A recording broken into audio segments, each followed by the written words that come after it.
Welcome to Storycomic Presents, where we interview amazing storytellers and artists. This is episode 118. I'm your host, Barney Smith of Storycomic.com, and we're excited to have with us the talented creative team of Ghost Agents, a spy-fi action-adventure comic. So thank you, guys. We've got Eli, Ben, Rocco, Barry, and Sam. How's it going, guys? What up? Great. Thanks for having us. You're welcome. So Eli, you're the creative director of this. You're the one that's Cosmic Lion Productions. Well, I'm like the publisher. The publisher of this. But I'm not really a creative on this project at all, other than marketing and that type of stuff. Right. And it's written by Rocco Jerome and drawn by Barry, Ben, and the other folks. And Sam helped us with the cover and with other creative design elements, as he is so very, very good at that. Yeah, Sam made the cover. The cover. Sam did the cover and the one logo. thing on the cover that's not Sam. That's true. He didn't help us with it. He did the Got help spelling my name. Credit is a very big thing with me. I like to. It is huge with Rocco. Yeah, be careful credit. what you say. As you introduced me as the creative director, his blood boiled. Be careful here. No. Yeah, it's a good team. So Rocco, you wrote this. You wrote this anthology series, and this is the first issue. It's a 30. Correct me if I'm wrong. It's like a 32-pager, 3 separate stories, and you all already hit your goal already. Yeah, which is exciting. I'm very proud of that. Within 6 days, on the 6th day, we nailed it. It happened to have been my birthday. Yeah, we're at 103% right now. Yeah, very exciting. Yeah, and my birthday was yesterday, the 27th, and the best birthday I've had in a while because this Ghost Agents thing has lived in my head for a number of years now, and as a comic book, as the actual thing we're presenting here, it's been about 4 or 5 months that it's been in production. So there hasn't been a day that's gone by that I didn't think about Ghost Agents in some capacity, and didn't really talk to anybody outside of the family here about it. So it's still sort of a trip to hear people I don't know, like yourself, say the words Ghost Agents. It's now out in the world, and that's really exciting. It's something that I'm thrilled with. I expected that we would hit the goal. I didn't think we would be able to do it so quickly. Yeah. And that's just all down to the community that we're a part of. It's a result of these guys having something that looks very immediately engaging and exciting. And I'm just thrilled that it's happening and that it's a real thing. So talk to us a little bit, Rocco. So did you know Eli before this, or did you go to him and say, hey, I got an idea? How did that whole process work? So Eli, I first met during the making of the Image Grand Design book that we partnered on. World's greatest indie comic jam. Yeah, I don't know if you talked about it or if that was something that came across your desk, but it was maybe like the 5th day of COVID, like the lockdown, the actual COVID is now affecting our lives. I happened to be on the Facebook Cartoonist Kayfabe Ringside Seats group, and a guy named Craig CK had a Zoom link just open as a thing, like come in and talk, like the old internet. I don't know how old you are, but remember when you get on the internet and just get a chat room and oh, you're from Canada? That's awesome. That's amazing. You like Laverne and Shirley too? So do I. That's so amazing. And I just hit it off with this guy, and I've always been a writer by vocation as well as temperament. And Craig is an artist, and he was like, well, we're going to do this Image Grand Design thing, and I need a writer. And, my opinion has always been, I've never been one of those guys who is I've always loved comics, but I never wanted to go to an artist and be like, hey, I got an idea for a story. You should draw it for me. Because I don't like that when people do that. Whenever anybody does that, it's like nails on a chalkboard. Right. And if you're seeing this and you think I might be talking about you, I probably am. Because some people are really great at writing comics, but all of these guys can make their own comics. So, they don't need me for anything necessarily. They just want me around, which to me is highly flattering and is a beautiful, beautiful thing. So, but anyway, long story long, the Image Grand Design, I think it ended up being like 30 creators or something like that. Wow. Eli was the publisher on that. Eli always had the attitude of, no, the book's coming out. Can we curse on this? PG, yes. So you can. Yeah. He was always like, frick it, the book is going to come out. And that was what we needed, because there was many times where we were like, why are we making this bootleg illegal comic book? And Eli was like, because we're going to put it out. And don't even worry about it. So, it was, we became a sort of a fellowship of comic fanatics, and it made our COVID vacation much easier to live through. And that's how I met Sam. That's how I met Eli. That's also how I met Chris Anderson, who unfortunately couldn't be with us tonight. But through that, I got to become the editor, project manager. I don't really think the term project manager gets used very often in comics, but that was kind of what I was doing. And for sure, I feel like I earned the trust of the artists and creative people. And to me, that is more valuable than just about anything. So this is a continuation of that, and that's the part of this I'm most proud of. And so Rocco, so you reached out to Eli, you decided to write it. How did the two of you find you knew a couple of them ahead of time. How did the two of you find the rest of the artists? How did you find Sam and Ben and Barry? Eli was, what was that? That was me going, Nice. I was just, so excited. Yeah. So Eli, it was never any question that Eli would be the guy I would talk to about publishing this thing. And it was just a matter of he's the guy who is always enthusiastic. I trust him after the Image Grand Design. I've always sort of said that you can't really know where you stand with someone until you've like either grieved with them or had a reason to be at odds, right? And in the making of Image Grand Design, we were occasionally at odds, and we talked it out and argued about it, and we came to conclusions, and we did it. So to me, this would be like an easier version of that. So I always knew that he would be the publisher. I went about the business of reaching out to these guys. They were all my first choices, and said, hey, if I were to write a short script for you, would you be willing to draw it? Or in Sam's case, a logo and a cover. And they all said yes. So we got to work. I mean, it was, and the process is just as simple as I just spend some time thinking about a concept, ask these guys what it is that they would like to draw. I have a magic brownie. I lay down on my couch over there and I type something out. It takes me about 10 minutes. So they have the hard job. The artists are like the beautiful swans that make all this possible.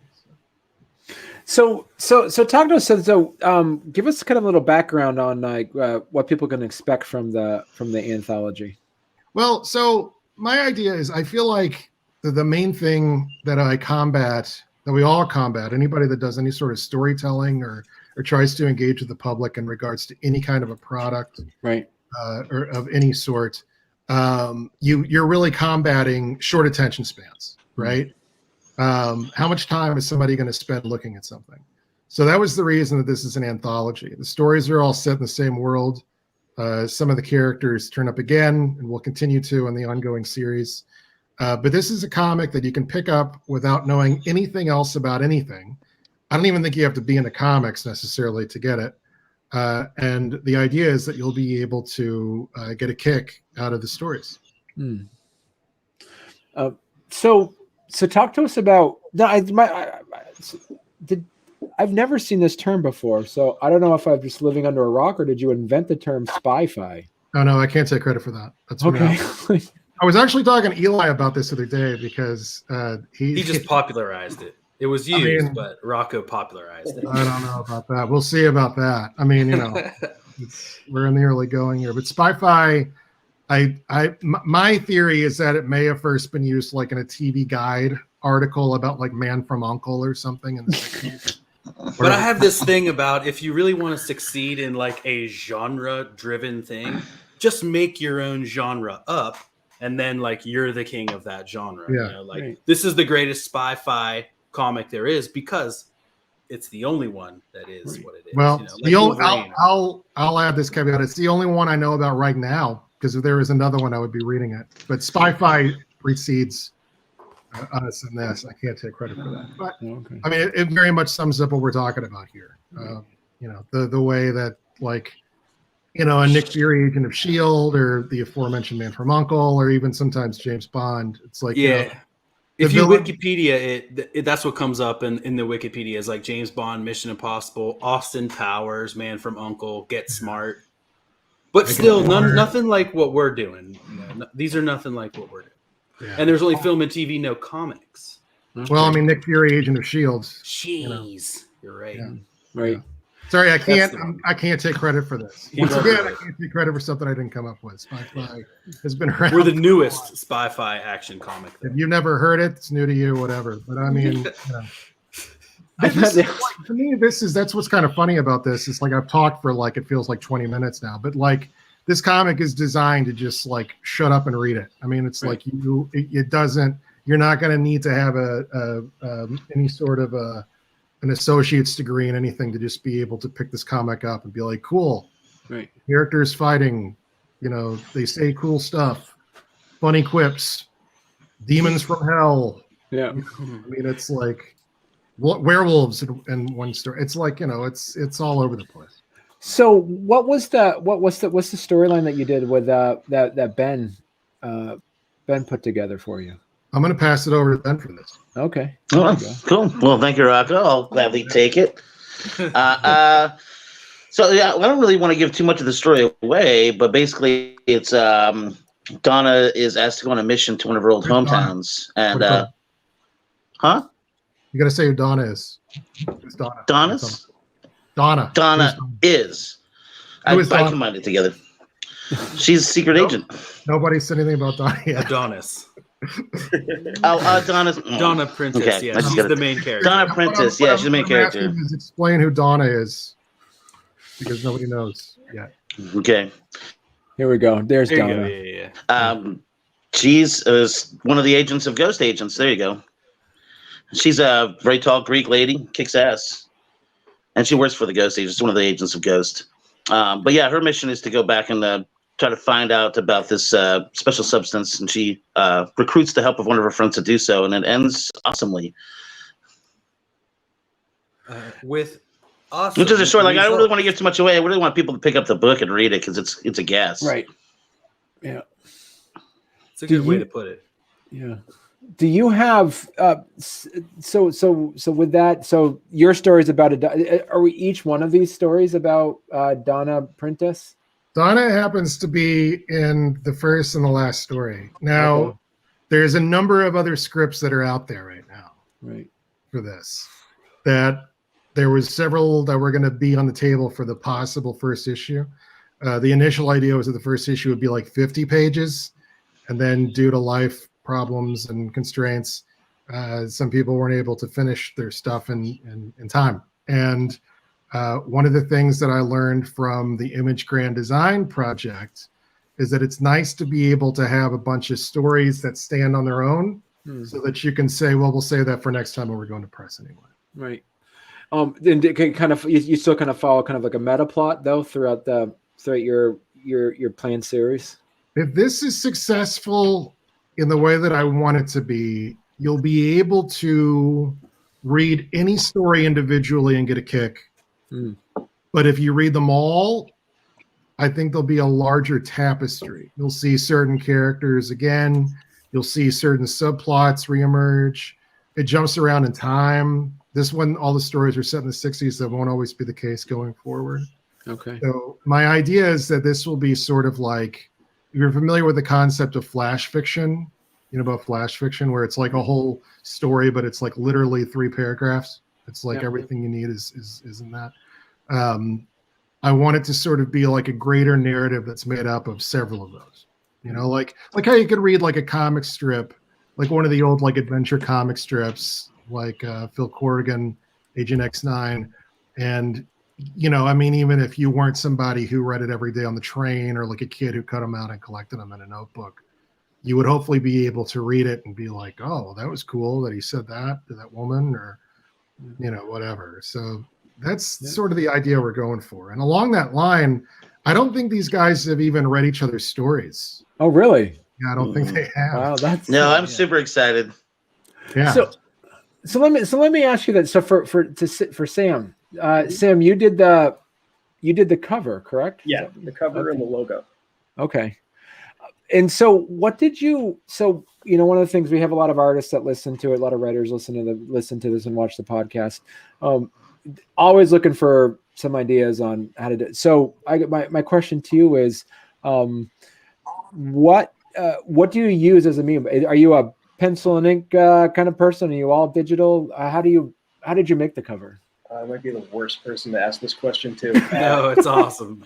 So here's the initial sketch of the cover. It is 4 pieces of paper taped together on the back, because like I started drawing and didn't leave enough room for the front wheel. And there's colored pencil on here. There's Sharpie. There's white paint. There's whiteout. There's marker. There's watercolor. There's crayon. My hand was all like a mix of white and black. It was all ink and white paint on here because I'm left-handed. By the time that was done, and I think I don't know for sure because I only sent Rocco this through text, so I didn't get to see his reaction. But I imagine it was something like, did he forget how to draw, or you know, because like I sent him a photo of this sketch before it looked all pretty. And yeah, Rocco, what was your thoughts on that? I know you well enough to know your process. So I had total, and I also know that you're something of a perfectionist. Oh, so very so. I wasn't scared. Yeah, that was step 1. And then I photographed it and then brought it into Photoshop and got on the tablet and painted over top it and changed it a lot. Really moved some things around. Okay. And it was really key to have good reference on hand. I went for a walk and just happened to come across 2 motorcycles, snapped pictures and sent those to Rocco. He thought both looked cool. And then Donna Prentice is somewhat inspired by a character that people may be familiar with. It rhymes with Schmunder Schmummen. And so I always thought that Xena Warrior Princess 1990s Lucy Lawless would have made a great live-action Wonder Woman. And so that's where the hairstyle came from. I never knew that. Yeah, I can see think that. I ever said that out loud.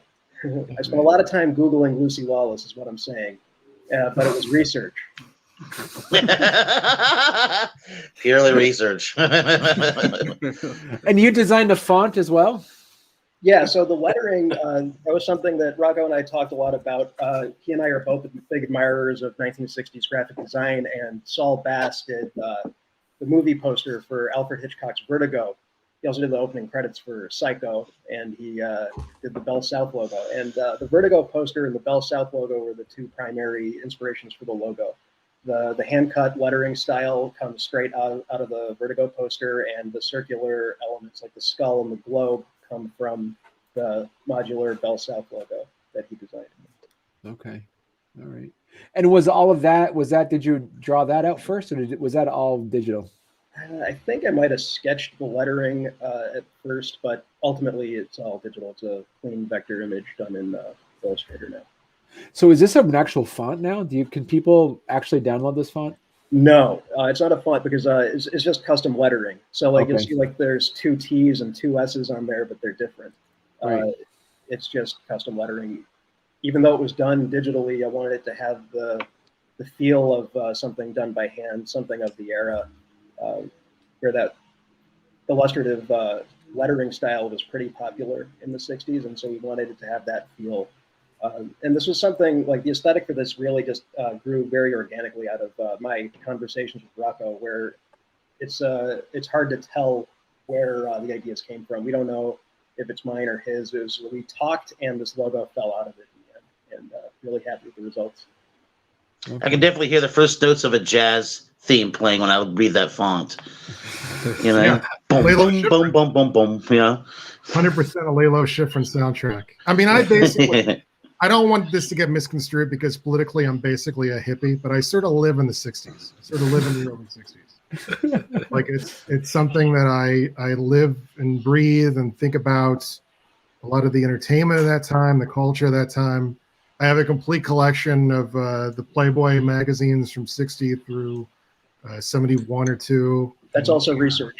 Yeah. Well, I mainly have them for the articles, believe it or not. I mean, if you they're actually classy back then. Yeah, the 60s and Yeah, those are the look at a classy Playboy ones. from that time, it's like Shel Silverstein, the only long form interview that anybody ever had with Martin Luther King.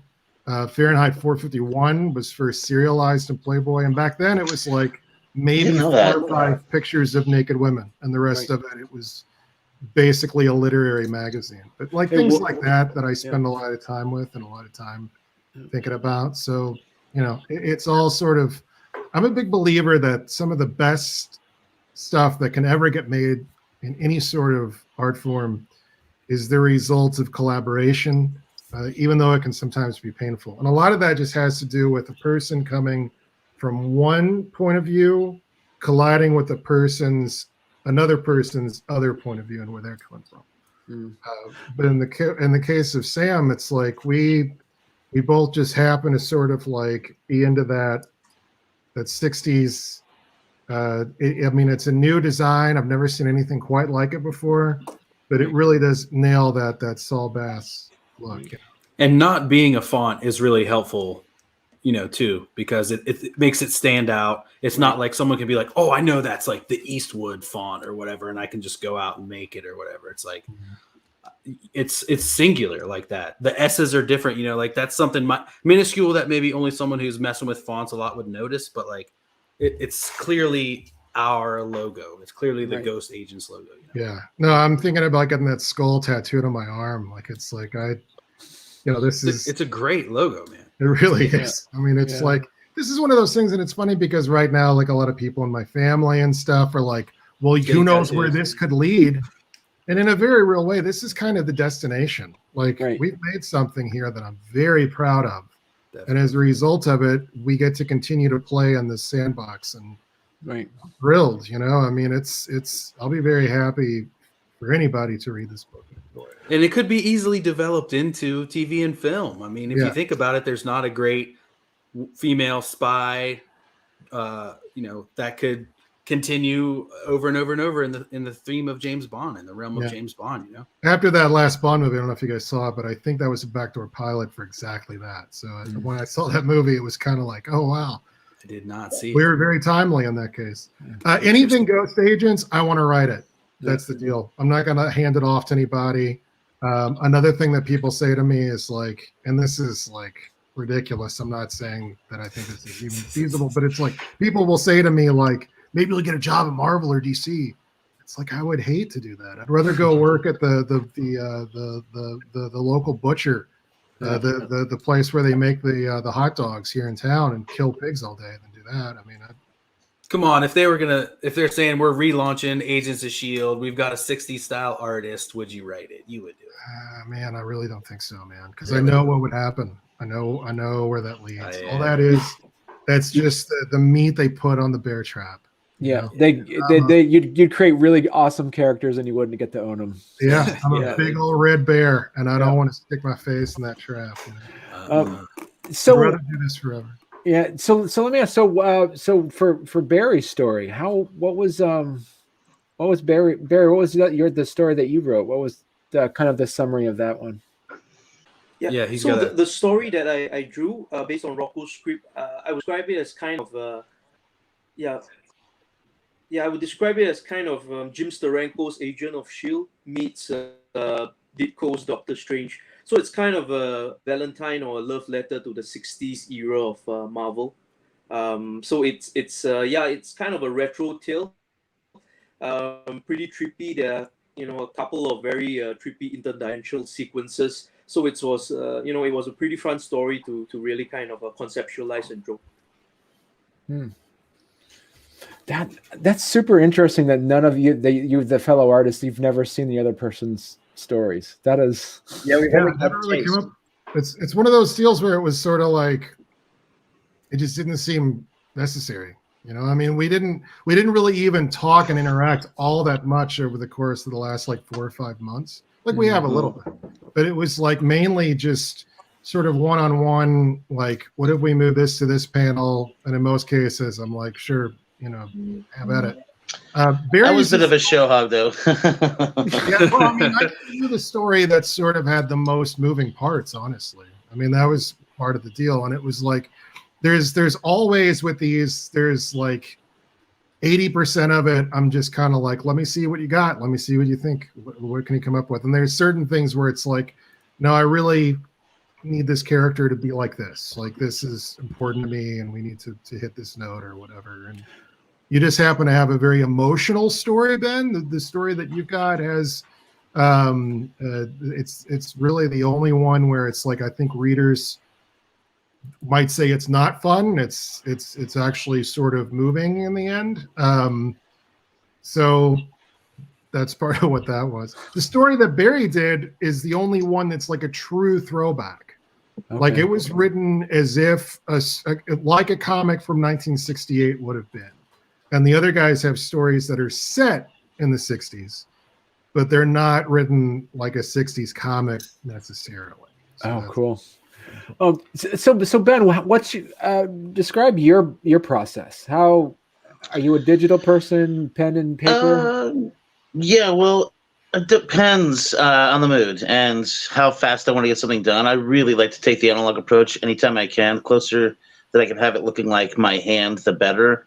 But on this project, I kind of facsimile that approach a little bit. I did all my pencils traditionally, but then I just inked them digitally. It saved a lot of time. And then if I had to change anything real fast, it was a lot easier because, you know, Rocco was taking point on this. It was his story. I wanted to do it justice.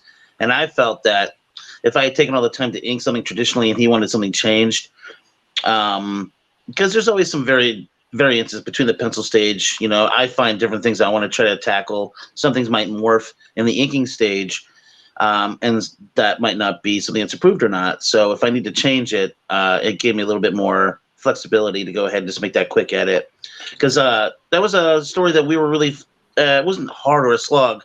We wanted to find the right tone. We wanted to find the right approach on how to tell the story in a manageable way so that readers weren't confused.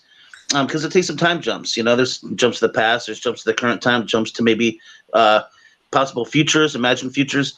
So we wanted to make sure that everyone knew where they were every step of the way, every panel.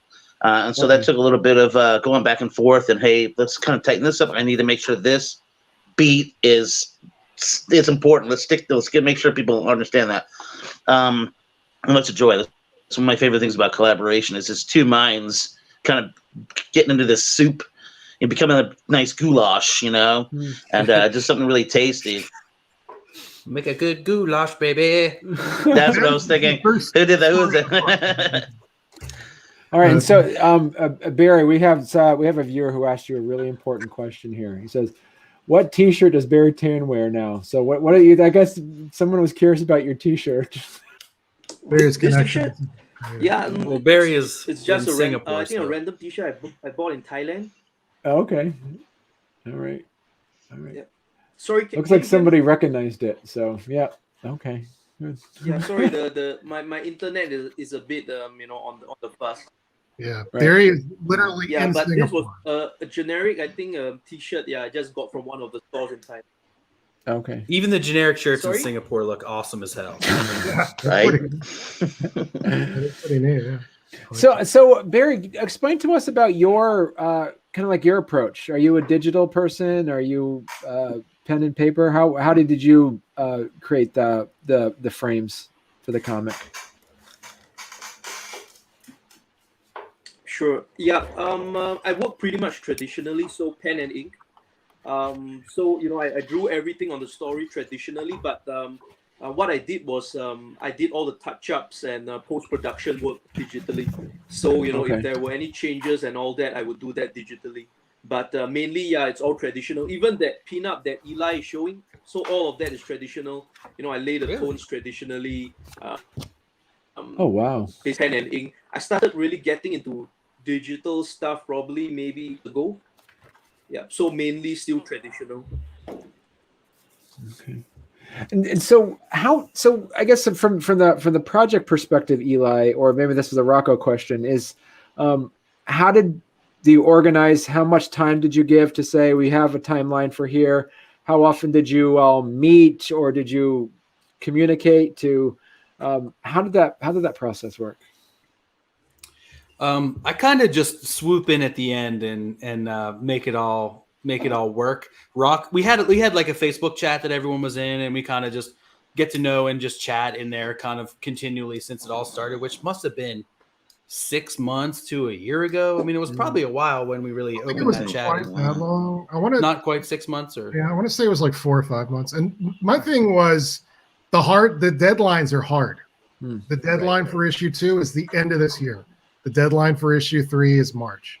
And the way that I have this set up is, if this train don't stop, but don't run to catch it, because there'll always be another, right? Yeah. So like when we did Image Grand Design, it was a situation where the book got held up for a while because things weren't finished. And it's like, I don't want to be mad at somebody or disrespect anybody because they're not done, because people's lives are different, you know? Right. But I wanted this to be set up in such a way where it's like, deadline is deadline. In the world that I work in, I work for a local monthly magazine. Deadlines are imperial. And, you know, this is my job I'm talking about, so it's different. But it's like, if I don't hit a deadline, it is literally death. You're done in this business. Like, you had a job to do. Our client is pissed. We're done because you didn't make it. Yeah. What is that? So whose phone is it? The name of God. That was Ben, wasn't it? Ben. So stupid. No, People not to call me. the deadlines are the deadlines. It's you get it done by then. And if we didn't have 30 pages, we would have waited. But we had 30, 33, 34 pages. So it's like, okay, we're going. This is it. We're going. Yeah. And I think it's pretty fun hanging out with Rocco, doing the same thing we did with Image Grand Design, which was, once we have everything in, and once we get all the pages in, and we know where we want to put them, you know, we'll zoom up and have a cocktail and kind of hang out and just open up the InDesign document and lay everything out and kind of see where everything goes, make sure the flow's right, maybe move this story here, this story there, decide on the cover, the background, and then, you know, we've got a page lock, and you know, unlike many Kickstarters, the book's done and it's ready to go. So as soon as the Kickstarter's done, I mean, I might even start the printing early just so that it's even quicker changeover, since we're fully funded now. Not that I have the money now, but like, I mean, it's always fun working with Rocco. And as seemingly the only person other than Rocco who's read the book, it's amazing. And like, I'm excited to get it out for everyone to see. So that's going to be amazing. Yeah. So you brought that up. So question for you as the one producing this is, what concerns about, because everybody's talking about like, issues of printing and shipping, and what would be some advice for you that you would give for folks that are looking to do a Kickstarter, having to allocate some time and resources to shipping delays? Do you mean as far as shipping delays, like the paper shortage and all that stuff happening? Yeah. I don't know, man. I mean, I work with Comics Wellspring the last couple times. You might want to ask Ben about this too. He just had a fully funded Kickstarter go, and he's dealing with stuff. But I mean, I haven't seen an issue with Comics Wellspring yet. I haven't seen them be impacted by the paper. So as far as the shortage and the shipping delays, I haven't seen much. I would say you got to use stamps.com or one of these things where you can print all the shipping at home. Because if you got to pack all this junk and then go, I don't mean junk, you know, I want to say the S word, but I'm trying to keep it. You pack all this stuff and then, you know, you got to go to the post office and you're waiting in line, you know, that's like insane. So like, you know, what I did with Image Grand Design, you just get everything set up. You get all your boxes, all your labels, everything set. And then you just blam, blam, blam, blam, blam. You go, you drink some, you drink enough so that in the morning you didn't remember you did all the work, and then you're done. No, I'm just kidding. That's not good. But I did do that. But again, like, but it's like, you know, you can. It's just having everything set and ready to go, you know, and not having to do one thing and wait. And I know this is what messed with Ben a little bit. You needed more labels, but it's like if you can just get yourself, as they said, we got some Vermont people here. I worked at Nectar's. My manager there would always be like, set yourself up for success. Yeah. So it's like that's the thing, man. Like just getting it ready, having everything ready, and being able to just blam, blam, blam, like, you know, packet, stickers, thank you note, like tape it and then weigh it and go, or even have the one package on the thing and you can just weigh a million and then pack a million and then you're done. Yeah. And another Eli is excellent at all of it. Like design was the harder version of everything we're doing here. So it's so thick. I mean, it's such a big book. I'll show you. Yeah, I mean, in that case, there was literally a truck came and dumped off. I mean, we're just dealing for Ghost Agents with a mini comic, and this is like not a mini comic, but it's just a normal size comic. This is 350-page graphic novel trade. Wow. You know, so 500 of those. So yeah, that I did almost. And I mean, another thing that you used to be able to do, now I'm not sure if you can, is set up a pickup from USPS. Like you can go on their website and set up a pickup. So then you can just be like, oh, I have 500 parcels to pick up in the morning, and then they'll come with like a truck, and then you put all that junk on there, and and it's just like done and done.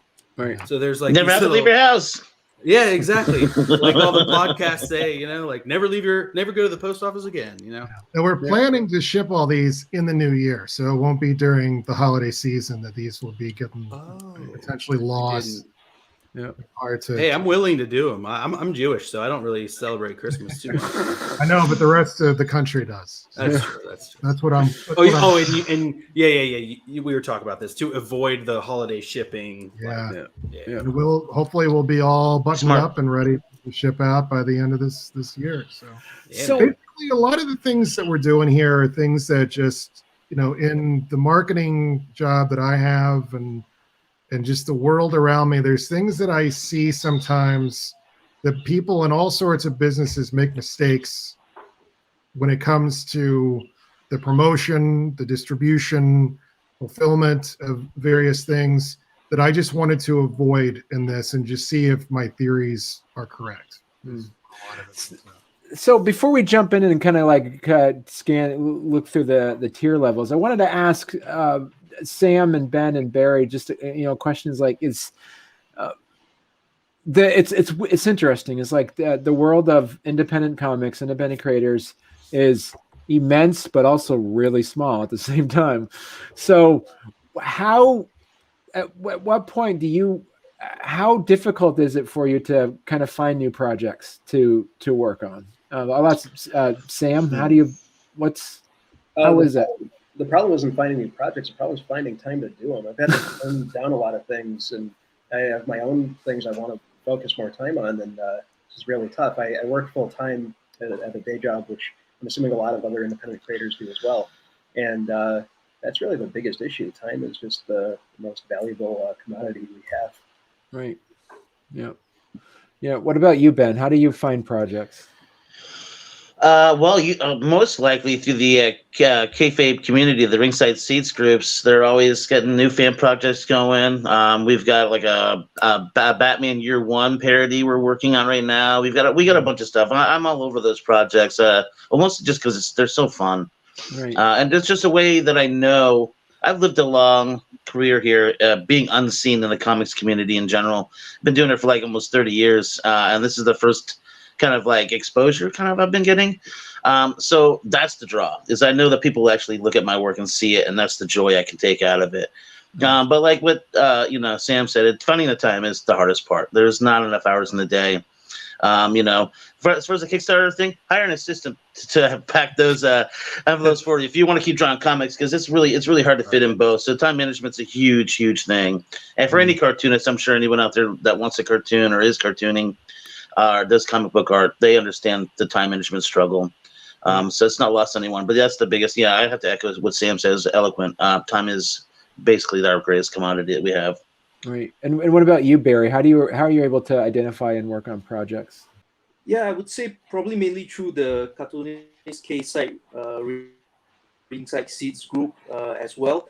So usually I just do my personal projects, or there's a lot of interesting ongoing projects going through the cartoonist Kayfabe Ringside Seeds. So those will be my two main sources. But I'm also mindful because I have a full-time job which is pretty full on. So I also don't want to commit to too many projects at one go. So I kind of have to really decide between a lot of great projects that they're asking submissions for. So yeah, ultimately it's mainly about what I feel comfortable committing to, because I don't want to miss any deadlines or anything like that. Barry is sort of the secret weapon here. His work is amazing. I don't think many people have seen it in America. He works in different styles. He works in a lot of different types of styles. The one that he happens to be using for this book is, just so in tune with sort of my own sensibilities. And so some of the most rewarding parts of this is to be able to introduce Barry's work to hopefully a greater audience, because it's this guy. These guys are all serious business, tremendous creators. But Barry's talent level versus established recognition are far out of whack. And I'm hoping that this will. Well, speaking of Barry's work, Ben's work, Image Grand Design, they both worked on a book called Darkest Image, which is kind of the spiritual sequel to Image Grand Design. And there's a $5 PDF you can get of that on imagegranddesign.com. All proceeds go to help. I think it's Heroes Comic Initiative. Book Legal Defense Fund. Heroes Initiative. I can't remember which one they're doing. One of those two. It's a charity. It's a good cause. Yeah, it's a $5, and Barry did 3 different stories, all in different styles. Right, exactly. 3 different stories. No, that's it. No, that's not him though. Yeah, that's not his cover. But that's where you can get it on there. Darkest Image is featured there. You can get Image Grand Design and Image Grand Disaster, the 2 books that made up that book too, there in PDF format. All $5, and all proceeds go. Yeah, that's by Nathan Grixty. That's by Rick Lopez. That's by Craig C.K. Kurt, and that's by Christian Mizimo, who also just finished a killer Kickstarter, and that's Michael Kemp. We used the image art. That's Ben Granoff. We kind of played in the sandbox of Image in order to create this greatest fan comic of all time, and it was officially approved by Rob Liefeld. Oh, cool. And by approved, I just mean he said it was cool. Yeah. He unfortunately doesn't own it. It was the one guy who couldn't sue us if he wanted to. But Larson liked it too. Eric Larson also liked it. Larson liked it. Yep, you're right. For me, for a lot of us, I think this project, Image Grand Design, was like boot camp, right? Going forward, everything will be a little bit less hard. It'll be a little bit more in the wheelhouse of the things that I think we actually want to do and are best at. And a lot of it was like Avengers boot camp, because we were all like heroes separately, and had our stuff. But once it came together, I feel like we made something amazing, and then we were able to go back into our cities and be better heroes or whatever. Yeah. Great. So let's go through your tiers here. Okay, well, let me think about something sad. My cat died, and my grandmother. So first of all, I'm kind of curious, Eli, for your sake. This is, right here, one of the things that I know a lot of people who are looking at back at Kickstarter always look at is how many Kickstarters did this person back. So it kind of shows that the person that created Kickstarter understands Kickstarter, so I think that's healthy that you had 68. But I think the question is how did you all create the buzz to be able to hit your pledge goal so quickly? Yeah, Rocco, what do you think? Well, so something that I see people do a lot, and I think it's the result of the mentality that comes from the way that movie trailers work. where you see a trailer for a movie and it says coming in 3 months, and you're like, yeah, that looks great. Yeah, that's cool. That's great. It gets you excited in advance, but there's only one place you can see that movie. Or now, you can also see it streaming, but it's a movie, you know what it is. I have this big belief that if you start to promote an item or a product or a service that does not yet exist, you're basically making a mistake, because you're conditioning the person to see it, to say, oh, that looks interesting. It's going to come out eventually. Oh, well, I'm going to go on about my business. And then within the next 20 minutes, 1,000 other things like it bounce off their head, right? Yeah. So in this case, I didn't want anybody in the outside world to hear the words ghost agents, to know that it was a thing that all these guys were working on. I just wanted it to come out of nowhere and just be targeted to people who are enthusiasts of these guys' work, maybe of my work too, we'll say, my friends and family, people that I know just from my day-to-day life, people that these guys know in their day-to-day life, and just have it be like, here it is. Do you think it looks cool? Yeah. It's $20. Yeah. Boom, it's ready. Check it out. Yeah. And, no hemming and hawing, because how many times do you hear about something that never even happens? I wasn't convinced this was going to happen until we launched the Kickstarter. Like, it's just sort of like the main piece of advice that I would give anybody. Well, the first piece of advice is get dope guys to do dope work, because that's what really sells it. I mean, if the book was garbage, and it was clearly garbage, then people wouldn't be interested. But it's like, we have something great. The moment you hear about it, you can jump in it and invest. And then we just very aggressively have been posting about it. We've got different aspects of it that sort of unfold, like, oh, and here's this part, and here's this part. And, at this part, at this point in time, most people haven't even seen much of the inside of the book, which is cool, because we get to sort of like cherry pick panels and stuff that we'll be able to show going forward. So right. I would say, it's like, Coke doesn't say, when you see a commercial for Coca-Cola, it's not like, what, Coke tastes great with burgers, and you get Chinese food for some reason, even though Chinese food's been around for thousands of years, Coke tastes great with it. They just say Coke is it. You fill in the rest of it with your imagination. Right? So, right. And I thought another something that was important with it, because like you want a Kickstarter to grab your attention and not just be like another Kickstarter in the field of Kickstarters. And I was determined to like find our voice, and we talked about finding the voice. And when I was creating the tiers, I wanted this world of like the spy-fi to like, to fill you in. So I wanted each level to be like an agent level, and I wanted the tiers written in a way that was like, agent, this is agent, this is, chief, calling agent 66. This is your task. Like I wanted each one to kind of feel like that. I wanted the names to feel like that. Me and Rocco knocked them back and forth. And then when we do all the updates, we wanted them to feel like, this is Ghost Agent. Stop. Come in. Next Ghost Agent. Stop. It has happened now. Stop. So we wanted it to all feel like every part of the Kickstarter is bringing you into this world, in this like training camp, and you're like a cadet and you're like learning or whatever. And then, you get the book and hopefully like something else within the book, within the package that I just thought of now. This is a great idea. Don't everyone take it. But like we can, we'll have like the thank you note is also like your degree. You are now, ensign of the Ghost Agents or something like that. We'll talk about it, but it's like every piece of it brings you into this world a little bit more until you get that comic. And then you're like, oh, dang. Right. You gotta create the experience, right? That's not just the book; it's the getting of the book, it's the anticipation, it's like getting geared up and excited for it. I'd say another tip is to have your shit done, have your poop done before you kickstart.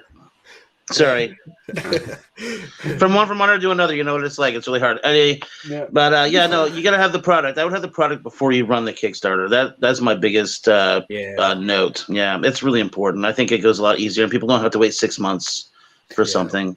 So waiting on it too long, right? So right here, I mean, you can get like the digital copy and the original scripts. That's something I've starting to see lately. People putting in the scripts. Well, and that's important to me because the contrast and compare is important. Right. You'll be able to. I mean, one of the things that I have that is always in my head is the possibility that people will be like, what's he even doing? You know, he's like the Stan Lee of this thing. These guys drew the comic for him. He didn't do anything. I want people to be able to see those scripts and see both just exactly what I did and how much of it was my ideas, and then also how much was the artists bringing their own take to it, and be able to look at both and say like, well, if somebody else had drawn this, it may have looked totally different, or maybe it would not have. It'll be up to the reader to think about that. But that was very important to me because that shows my work. Right. And then you have the $10, which is the 34-page comic plus the digital copy plus the original scripts. That's cool. And I mean, you know, this is all that sort of like Kickstarter thing where it's like you have to put it in a very flowery way. But I mean, you get the book, you get the digital stuff. Right. Yeah. 34-page full color comic. Right. Yes. You got unlike flowery other comics, which who knows, they might not be 34 pages. right or They full might color. not have color. Ours does.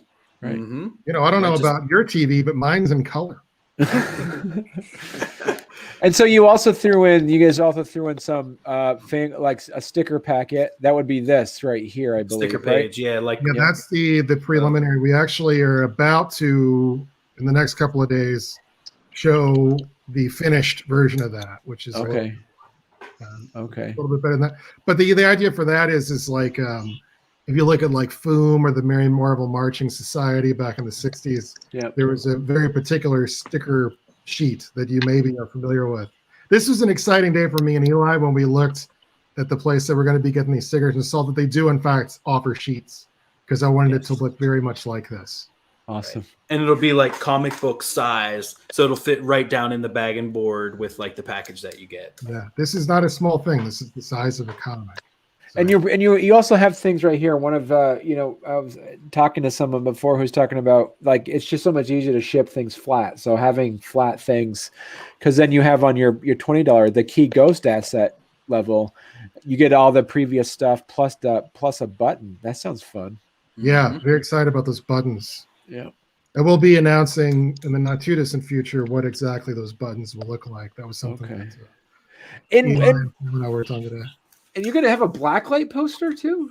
Well, let's be careful how we talk about this. It's a Blacklight style poster. Okay. Because actually, like Blacklight, it's sort of, it requires a certain type of an ink or something, and it may be prohibitively expensive, unfortunately. Right. We're still researching. Yeah. We're still in the R&D department. Q is working on that, or the Q equivalent.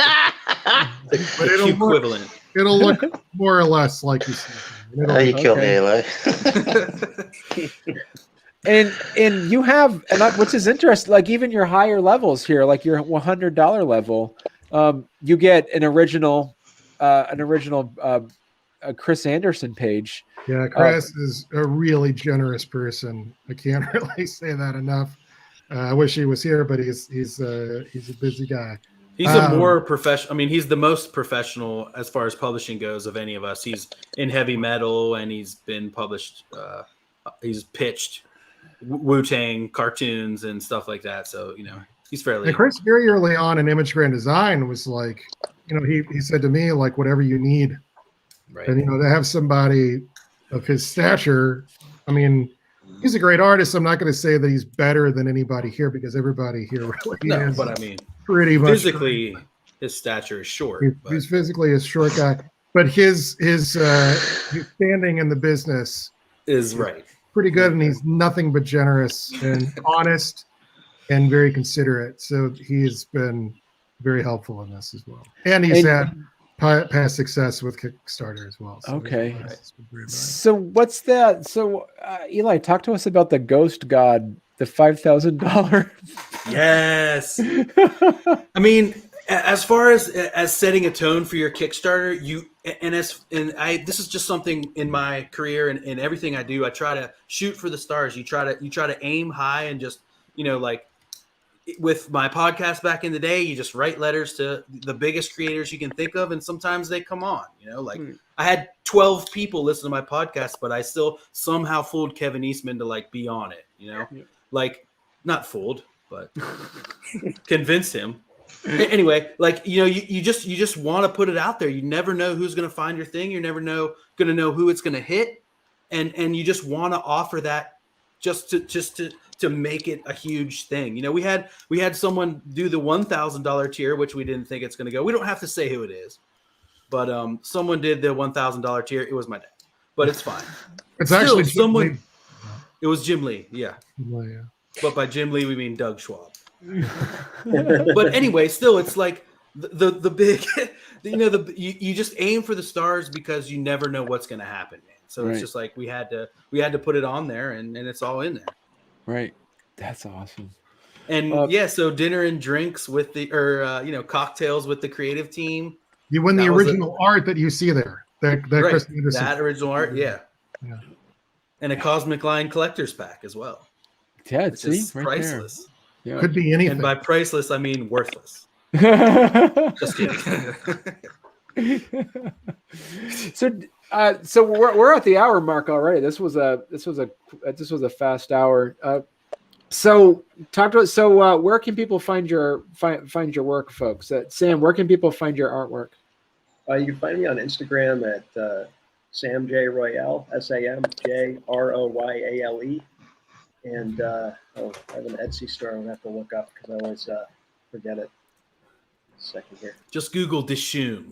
That's right. I have a comic called Dishoom, DISHOOM.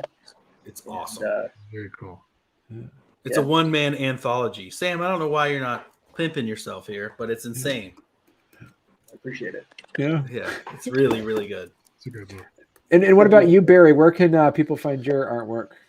You can find me on Instagram at Barry_Tan. Okay, all right, good.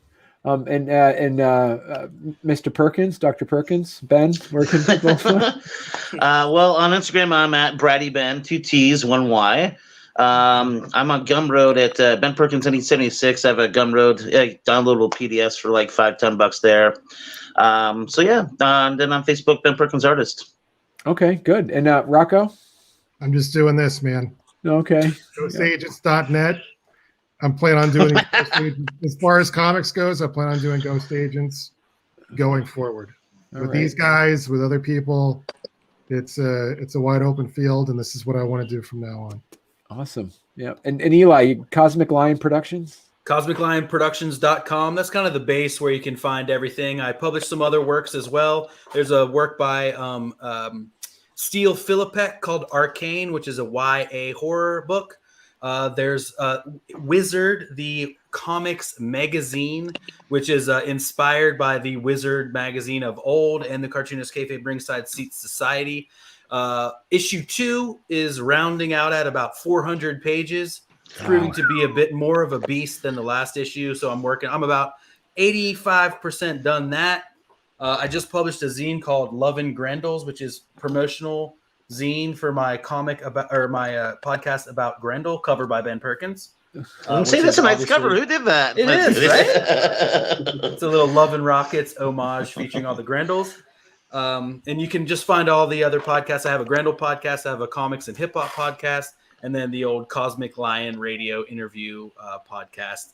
All on CosmicLionProductions.com, at Cosmic Lion on Instagram, and just on Facebook. DM me your ideas. I'm open for publishing more stuff. I'm interested in working with people. So. Yeah. I can say that Eli is pretty trustworthy with this stuff. Yeah. He was the only person I thought of. I think Sam and I need to ask Eli how he finds all his time. Oh yeah, it's hard, dude. I feel like it's slipping in my fingers, and my hairline's receding. Wizard 2. And you joke, but I have asked Eli that many times. Like, I've definitely DM'd him, like, hey, how do you do all this? Wizard 2 does have an unpublished Chris Anderson Ghost Agent story. I think that's what I was trying to say. Yep. The very first Ghost Agent story was actually intended to come out in Wizard 2 before anybody saw Ghost Agents. But we kept getting pushed back. 400 pages, and he's not doing it the way that Ghost Agents.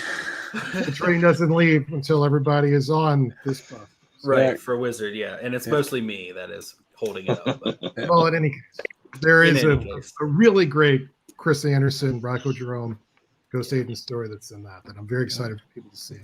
Yeah. Well, cool. Well, thank you very much, everybody. And come back on when you're promoting Ghost Agents issue number 2. This has been fantastic. Yeah, man. Hopefully, thanks for having us. As well as guys as well. Yeah, thank you. Thank you.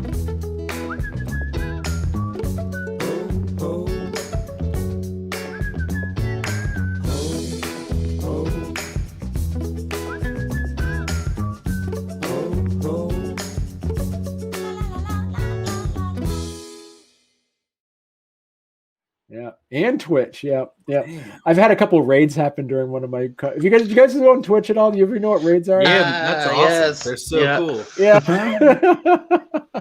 Like Rocco's cool. confused face. Like if someone has, because like my girlfriend will watch these people that have like 20, 30,000 people watching them, and they'll just be like, all right, I'm done now. They'll just go find one with like 10, 15 people and just dump 20,000 people into that stream. Wow. And Yeah, then my that person girlfriend is streams. usually like cries and they're like, oh my God. And they get like 1,000, couple thousand more followers. It's crazy. It can change people's lives.